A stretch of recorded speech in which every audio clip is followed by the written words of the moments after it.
Good evening and welcome to Tucker Carlson Tonight. The latest Florida recount, this generation's Florida recount, is continuing across that state tonight. The president is alleging fraud in Florida. He's calling for the recount to end. Meanwhile, a storm of lawsuits from both sides is gumming up the court.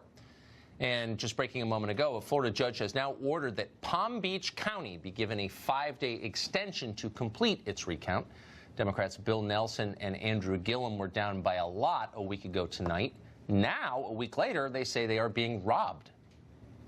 Sadly, it's become clear that my opponent isn't interested in making sure that every lawful vote is counted. We all ought to wonder when people don't want legitimate votes to be counted. We all have to wonder what's going on. Well, there's a lot to wonder about in Florida tonight. For example, Broward County's suspiciously incompetent election overseer, Brenda Snipes, is complaining about character assassination. I think the lawsuits as they are written certainly cast aspersions on my character. I've worked here for about 15 years, and I have to say this is the first time that this office or I have been under such attacks. Because it's about me, not the job I'm doing. Former DNC chair and South Florida member of Congress, Debbie Wasserman Schultz, says that Snipes is, of course, the victim. Everything is just fine with Mrs. Snipes, she says. She's followed the process as Florida law proscribes, and there's been absolutely nothing amiss that has been found by Rick Scott's own Department of State election monitors. The process is simply working. It's working. Debbie Wasserman Schultz really likes Brenda Snipes, but then that shouldn't be surprising because just 2 years ago, Snipes gave Wasserman Schultz a boost by destroying ballots. When it helps establishment Democrats, misconduct is no big deal, but complaining about misconduct? Well, as Kirsten Gillibrand of New York explained today, complaining is a form of voter suppression. We're seeing what's happening in Georgia, what's happening in Florida, what's happening across this country, where our right to vote is being fundamentally undermined. Is there anyone less believable than her? Craig Patrick is political editor and chief investigator at WTVT, Fox in Tampa Bay, and he joins us for the second night in a row. We're grateful to have him. What is going on in Florida tonight? Well, first you had election managers having trouble keeping track of all the ballots flying in, and now they may have trouble keeping track of all the lawsuits flying in. Because when you look at Nelson, you look at Scott, you look at League of Women Voters, we're now up to, by our count, 9 different lawsuits, and we're just in the first phase of this recount, possibly with much more to come. There are signs of things bogging down, though I wouldn't take too much stock in the state court giving Palm Beach County a 5-day extension to complete the machine recount. That's ultimately something that may be weighed and worked out in federal court. It is a federal race. But to that point, Bill Nelson is also calling for the lifting of all deadlines or extending them for all 67 counties, something also for courts to work out. And then, as you noted, there is Broward County, and there are more wrinkles. Broward County happens to be particularly late to starting its recount. It's just getting started because it seems election workers in that county had been bogged down and tied up in just separating pieces of paper, so that they would have the right pieces of paper to run through the machines just to get the recount started. And with that, yes, Snipes continues to be the focus of this national debate, and the question up for debate seems to be whether she is corrupt or inept. That's not a place you want to be. And you have former Governor Jeb Bush, who appointed her 15 years ago, now saying she has to go. And Tucker, here's where it gets interesting, because today she responded by saying, okay, she's going to put in her notice. She put in her 2 years notice. She just said she's not going to run for re-election in 2 years. So she's effectively saying, just let me get through this mess after all the other messes, then let me manage the 2020 presidential election in Broward County, and then let me manage the race to find a successor for me, and then I'm out of here. But of course, the current or the incoming governor would have the power to to hasten her retirement with the Senate and remove her from office. That's where we stand in Broward County. And then you have a big day in court coming up for both Scott and Nelson tomorrow, because Senator Bill Nelson is asking the state to accept a good number of ballots that had been previously rejected, either because they may have been mailed before the election but arrived in the election offices late. He says by no fault of the voters. He wants to change the process, loosen the rules in which some ballots are determined for voter intent if they mess up the ballot, whether or not you count it. And he also wants to count ballots that had been rejected for signature mismatches on grounds that some people just don't sign their name the same way from time to time. That's where we stand. That's something that courts will hear tomorrow, and then we'll get a much better idea then of where the story is going. But I'll tell you that his chances do not look good, still separated by 12,500 votes at this point.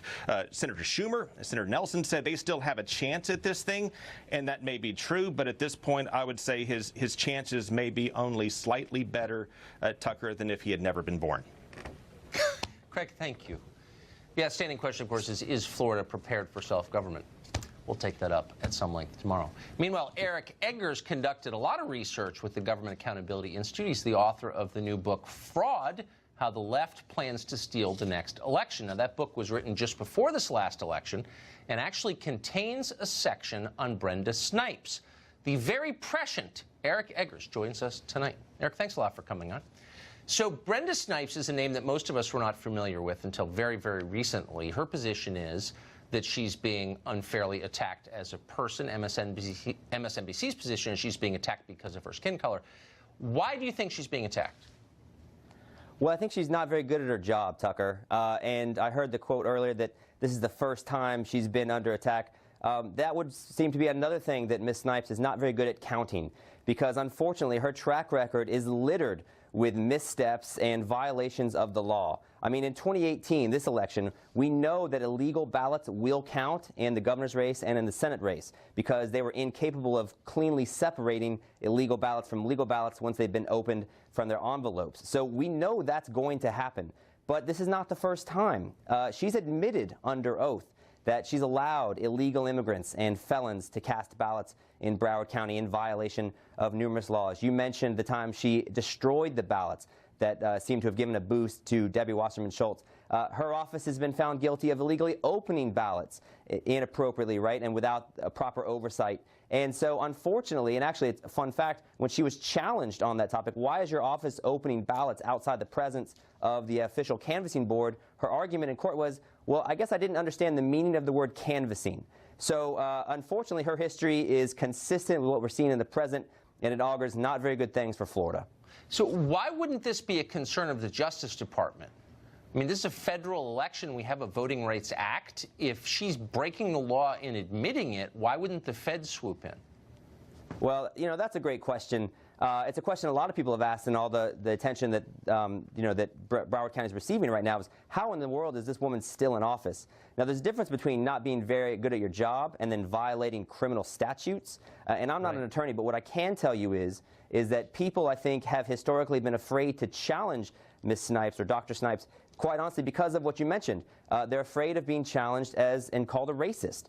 When Brenda Snipes' county office attorney pushed forward, and she was being criticized because she donated to political campaigns, and actually one of the county commissioners who was on the opposing end of one of the campaigns the Broward County attorney donated to, the elections county attorney played the race card and tried to rally support by generating a bunch of African-American attorneys to show up in solidarity. 8 of the 9 members of the county commission when this issue came up were Democrats. And quite honestly, you don't do very well as a political official in Broward County if you attack African-American Democrats. Even though Rick Scott's a Republican, he obviously had statewide aspirations. How well do you think you do statewide in Florida if you're perceived as a racist? I mean, this is how democracy dies, isn't it? When you have an openly corrupt person in charge of counting the votes, admitting in public that she's breaking the law, and no one can do anything about it? I mean, why is that not an actual threat to democracy? Yeah, and I think the larger threat, Tucker, to be honest, is she's demonstrated that she's not very good at counting votes.